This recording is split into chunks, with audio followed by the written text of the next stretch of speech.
Lions TV. This is, I can't even call it a post-match analysis. I'm too embarrassed to do so, seeing that it is Tuesday. That should have gone out on Sunday. So I'm going to call this video 2 for Tuesdays. I'm not sponsored by Domino's. I wish I was. If I was, I wouldn't be filming after coming in from a hard day's graft. But we're going to talk a little bit about the whole game, and we're going to talk a little bit about the current situation, the manager, because I'm seeing him dividing opinion online. I need to try and get this done quickly-ish as well. So I'm going to try and go a little bit more, just casual, have a little chat. The usual structure won't be in place, and I won't try to put too much overlay in unless I fluff my lines, and in which case you'll see loads and loads of overlay. Okay, so let's start with a 1-0 defeat at Hull. Again, look, I'm very, very sorry it's late.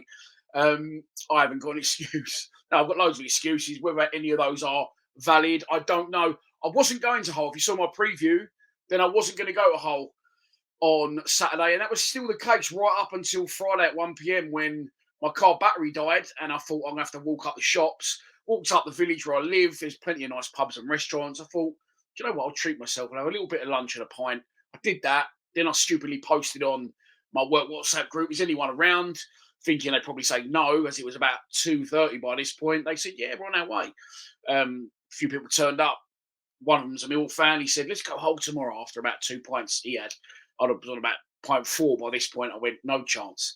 2-3 more pints later, we booked an hotel and we left at 8 a.m. Saturday morning, had the night out Saturday night, and then got back sort of Sunday afternoon about 2:30, at which point I should have filmed, but I didn't do that. I jumped straight in my car, went straight back out, and I got in Monday afternoon. I'd been to bed, but I just, wasn't around to film. So, yeah, and then last night I was pickled and I was watching Breaking Bad, so I'm really enjoying that one, series 3.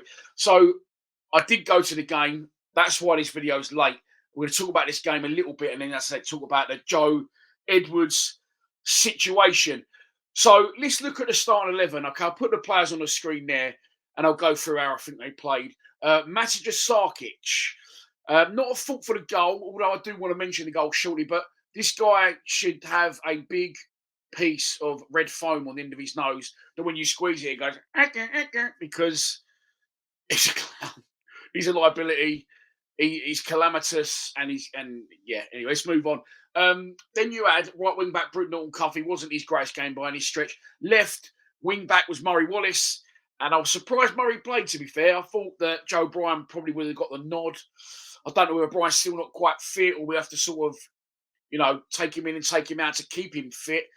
3 centre backs. Jake Cooper wasn't one of Cooper's best days. I think it was his birthday as well, but I'll always back him. But him, Sarkic, and Wes Harding the other side, that they're scaring the shit out of me, those three, on the ball, which I'll get onto in a minute. Wes Harding, look, let's not be too harsh on Wes. We got him for, I think, nothing.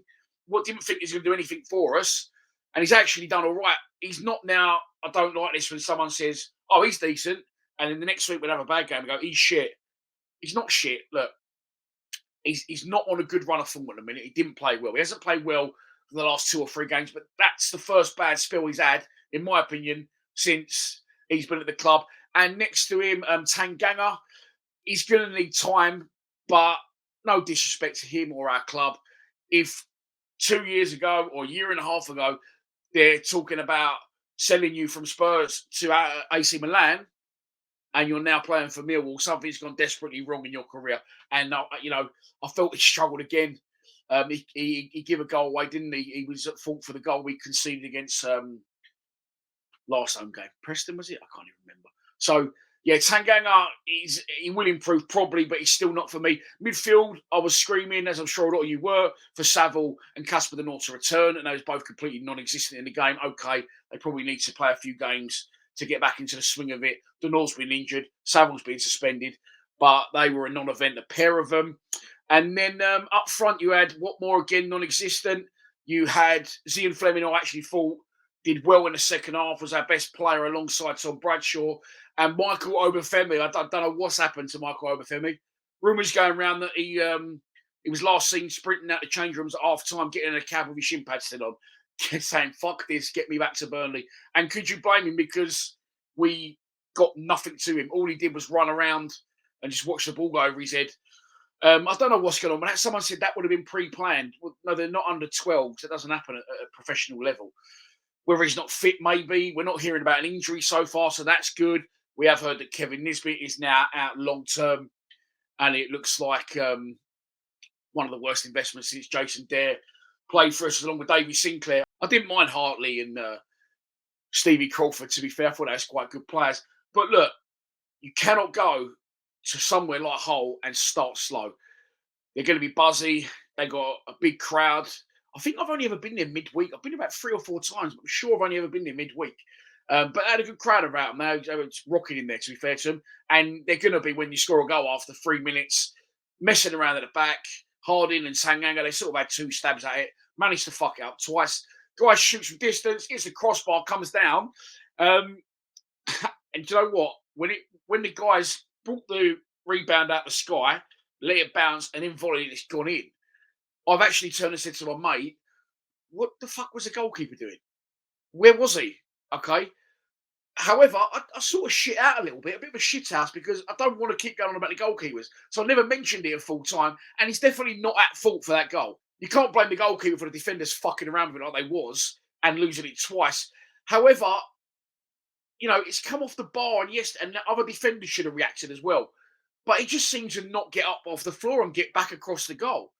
You practice that as a goalkeeper, shooting, saving, quick, up again, another one. And it just seemed to take an eternity to get off the floor. But as I said, look, it wasn't down to him. It was a combination of all of them at the back. And as I said, him, Harding, and Cooper were scaring the shit out of me in the game, which will bring me on to overplaying. The pitch was terrible. And like our sponsor said, Crazy Kev, they play rugby on that pitch, don't they? Surely now they've got a billionaire Turkish owner with 9 million Turkish flags getting waved in the ground, bit weird, that you would think they can say to Hull Tigers, whatever they're called, okay, fuck off now. We don't need your money anymore. Because I assume that's why they was doing it before. But yeah, the pitch was cutting up. Joe Edwards has come to the club. He said, I want to play a little bit, but not overplay. And I'm on board with that, because I do think lots of clubs overplay in all divisions across the board. And not a lot of them are good enough at doing it. Even, you see Liverpool and Man City, you see them fuck it up sometimes. So I felt that we was overplaying. At one point, Edwards turned around and went mad at Sarkic for going long. And at that point, I actually said, do you know what? I don't blame him. Because if I keep giving it to my fucking defenders and they keep losing it and I'm getting pelters, then I'm going to say, no, fuck it off. Next 20 minutes, we're going to go long. Get in there off, and then we'll try and play. But they sort of didn't seem to wise up to it. They just carried on doing it. And it wasn't for me.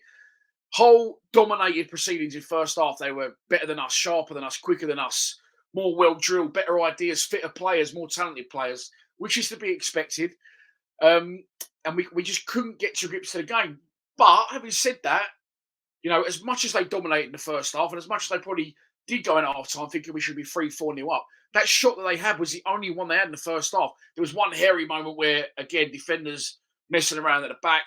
Sarkic takes a touch, nearly over fucking compensates, and the guy nearly stabs it in the goal. But again, that would have been another chance or another goal for Hull from a direct error for us. Yes, they got lots of corners.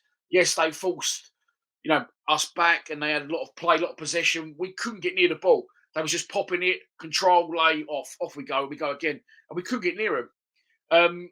If we did get the ball, on the left-hand side, because Zian Fleming was a lot higher than, in comparison with Murray Wallace, than, say, on the other side, Tanganga and Norton Cuffy, nothing was really going up our left-hand side.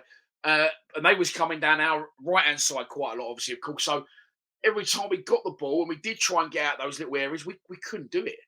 We just kept causing ourselves issues and giving it back to them. And we get to half-time and the team's actually booed off. Unsurprising, I don't know. I wasn't expecting anything from the game. I said my prediction, I'll go for a 2-1. Hull win. Did I say 2-1? I think I did. Shot on target would have been nice, a goal even. But no, look, half-time, Obafemi goes off. Players are booed off. And then we see Tom Bradshaw. And I know you want to go, get out of Bradshaw's arse. I say what I see, and I see Tom Bradshaw better than he's ever been for us. I think him having to learn that role at Millwall, and it wasn't Obafemi's fault in the first half, because he was completely isolated. He wasn't getting the ball. He was just chasing shadows, chasing back. He was working hard back as well. But I just think Bradshaw's got the knack of it. He knows how it works. We saw Lee Gregory develop into that type of player for us. As Sean Williams says, they'll chase a crisp packet down a windy alley. And Bradders helped change the game, along with Ian Fleming trying to take a bit of responsibility and saying, do you know what, come on, something's got to give you. Fleming really put a shift in that second half, and I felt for him he didn't get his goal, and Bradders as well at the end, which was a half chance. Fleming's one, although he created it out of nothing himself, was a lot clearer cut, and I felt he should have probably scored it. But he'll probably know that. And again, look, I've got no issue with players missing chances. I've got an issue with players not trying, not doing enough. So second half, we grew into the game with Bradshaw leading the line, winning free kicks for us with his back to goal, tracking down, dragging the team up the pitch. And as it went on, again, I can't think of a shot. There was one shot there in the second half hole. It's one that went straight at Sarkic, and he went, oh, and he nearly shot it behind him. Let's go back and pick it up. But other than that, they had nothing in the second half hole. Yes, I know we didn't either. I'm not saying, we should have won that game, but as the second half progressed, we got much, much better as it went on. We started growing in confidence, and we started getting into better areas. Other subs came on. I thought Roman Esse played well. When he came on, like I said, I thought Danny Mantamora done well. When he came on, and I feel it was harsh, he got dropped out after the QPR game, because previous to that, I thought we'd had 2 or 3 really good ones. But we just couldn't get over the line. As I said, that chance for Fleming, I feel we should have done better. But why can't we start positive? Why can't we start strong? I think we started strong. At home, we've done it a couple of times and then lose our lead. Away, we go behind and then come back into the game. Why can't we combine the two and get on the front foot and then sustain it? It's been a problem for Millwall sides for a long time, not under Joe Edwards only, under Gary Rowett, under Neil Harris. Inconsistency to a Ryan Longman level, as in we cannot play well for fucking 90 minutes, let alone fucking 3-4 games in a row. It's really, really weird. I felt that the atmosphere got to the players a bit in the first half. It was, as I said, really loud in there. And I felt they crumbled. I felt a few of them probably thought, fuck this, and definitely affected them. On the flip side of that, it affected the whole players by giving them a lift and spurring them on even more. But the longer it went, the more we came into it. We had chances, half chances, nothing potentially fantastic. We haven't had a shot. I think Bradshaw's one did it to target, but that was a half chance. It's behind him, turning on his left foot. And we lose the game again. And someone posted something in our WhatsApp group saying, and by the way, the players actually got applauded off at the end for the efforts. As we always say as Millwall fans, we don't expect to win many games or any games or all games, but we expect effort and the desire shown by the players to try and win a game. And we'll back that. We'll clap it off the pitch. It's not a problem losing games or travelling fucking 4 hours on about 2 hours sleep. But anyway, look, the problem now is people are saying Joe Edwards, and this is the second part of your 2 for Tuesdays. Domino's are interested. I'll have a large Hawaiian. Not even interested in sponsorship. That's going to start a pineapple on pizza saga. But anyway, look, I'm going to say Texas barbecue with jalapenos. But getting back to stop thinking about food. Getting back to the situation we're in with Joe Edwards. Comments appearing online, and that's absolutely fine. Everyone is entitled to their opinion, saying. For one I saw, Joe Edwards, Joe O'Mara posted on the Lions TV WhatsApp group, not Joe Edwards, he's not on it yet. He said, he quoted someone else's tweet, basically, fucking short story, extremely long, sorry. I'll get to the point now. He said, I like Edwards, I like what he stands for, but his record so far as Millwall manager is horrendous. And, his win percentage is terrible, etc., etc. And yet, yes, it is. Yes, it is. I strongly believe Joe Edwards is the man for the job. You're probably thinking, why are you saying that? You're just being a dick. You're just trying to get views. I'm not. And I will explain myself again. Okay. Joe Edwards, I like what he stands for. I like the things he says. I find myself doing a full time and then watching Joe Edwards' interviews afterwards. And he's saying exactly the same things that I'm saying. And I'm not saying I'm a genius. I'm saying, okay, well, I'm thinking the same as you. So that I'm pleased with that. We might both be wrong. And other people might be right. But I think I've seen this. And you're saying this. He also isn't afraid to go after the players. And he said, the consistency for the players. This is not what I'm seeing in training during the week. I don't know where they are.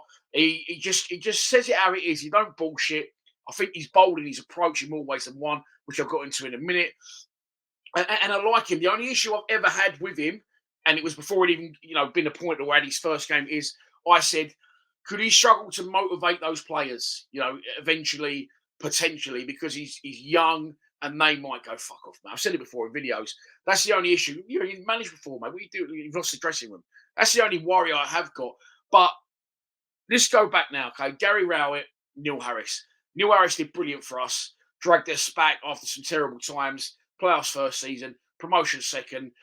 Every time I think, someone said to me, think of a brilliant time at Millwall Football Club. For me, one standout one in recent times would be the start of Lions TV and those 3 seasons that followed, or 2.5 seasons.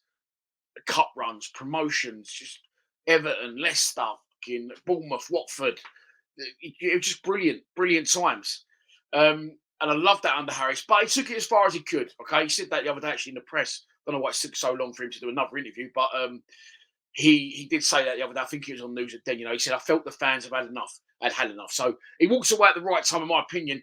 After that, okay, we got Gary Rowett. I'm not going to slag Rowett off. For me, it was dull under him. However, a lot of you will be saying, well, look at his win rate. The thing with Gary Rowett, Kenny said it, and I can't exactly remember how he said it. I think he said it was similar to having a bag of shit, and Gary Rowett wrapped that up and didn't want to look inside it, and just sort of protected it to as much as he could. Now, under Harris, we had some good signings. We also had some bad ones. Under Rowett, we had some good signings and we had some bad ones. Gary Rowett did stabilise us and keep us where we was. I don't think he really stabilised us because I don't think he was going down under Harris, and he left very early in the season enough that it will be very difficult for any of us to actually say yes or no, that would have definitely happened. I think he left like in October or something like that. So, but look, Rowett, give him his due. I think he knew that we didn't have the greatest players, and so he just sort of consolidated that and kept us at the best we could be without ever progressing to a better side. Okay, that's what I think. There's nothing wrong with that. Look at his stats and his league finishes as our manager. There's nothing wrong with it. Now, I believe that Joe Edwards now has some good signings that Neil Harris made, some bad signings that Neil Harris made. He now has some good signings that Gary Rowett's made and some bad signings that Gary Rowett's made. The majority of those players, whether they be good or bad signings, are all coming to the end of either one, their career, or two, their time at the football club. I mean, Hutchinson and Cooper have been there now combined. I think it's something like 14 years. That's a long time for any footballer. You don't see footballers hanging around for 5-6 years anymore. We've had a lot of players now that have been there for quite a long time. Tom Bradshaw's another one. Don't want him to go anywhere. Of course, I don't love Bradders, but he's been there a long, long time. Even Billy Mitchell and Danny McNamara, they come through the youth, but both of them have been around for 3-4 years. George Saville. We've got all these Murray Wallace. We've got all these players. These are not Joe Edwards' players, okay? Now, Joe Edwards has made 3 signings, 2 on loan, and of course he's come in early in a season or mid-season to take over the reins of a team where the fan base wasn't overly happy, quite bored of what we were seeing. A shocking home record under Gary Rowett. Let's not forget, 3 out of 24, I think, when he left, that was our current record at the Den. Now, for me, Joe Edwards is bold and he's young, and he really believes in what he's doing and what he's saying.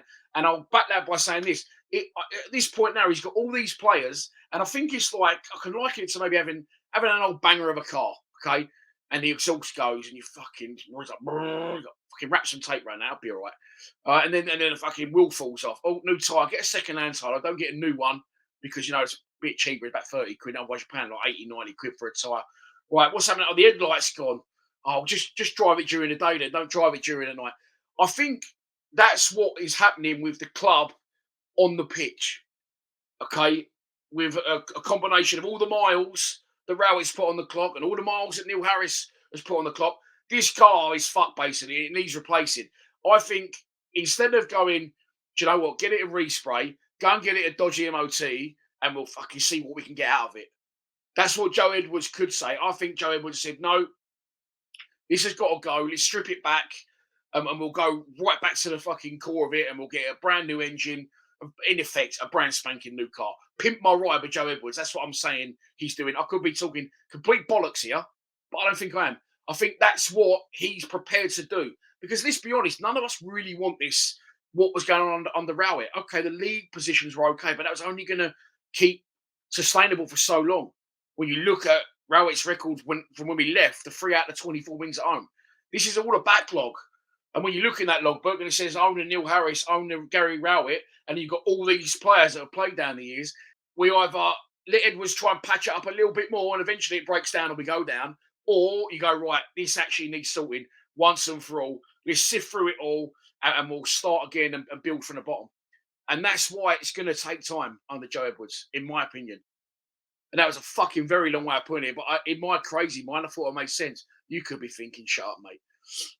Or you could be thinking, no, I agree with that. That's my opinion on it. That's why I've not gone into the present side of shit today. That's what I want to say, basically. That is your two for Tuesday. So for me, Edwards, 100% the man for the job. I completely see and understand why people saying, no, he's fucking records bad. Yes, it is, but he's got all this stuff that from both managers, good or bad, all left over, all coming to the end. Don't you start? And it's gonna take time. It's going to take a lot of time. I said that a while back when we started doing better and we beat QPR and we beat Norwich and then we went away and beat someone as well. I can't remember who that was now.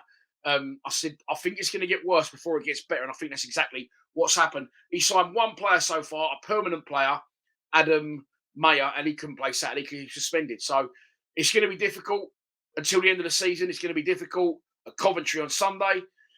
But I do really believe that we need to dig in and give this man time more than we've given any other manager, because I strongly believe that he will turn it round, and I don't think we'll go down. However, Joe, I would really like 3 points soon and a little run being put together. But Sunday is going to be difficult, but that's a video for tomorrow for the members, and for the public YouTubers on Thursday. Oh no, well, I don't need to do it tomorrow, did I? I can do it for Thursday for the members and Friday for public YouTubers. There you go. I'm just thinking out loud. I hope you enjoyed the Super Tuesdays. Go and order yourself a Domino's. Please subscribe to Lions TV. Come on, you lights.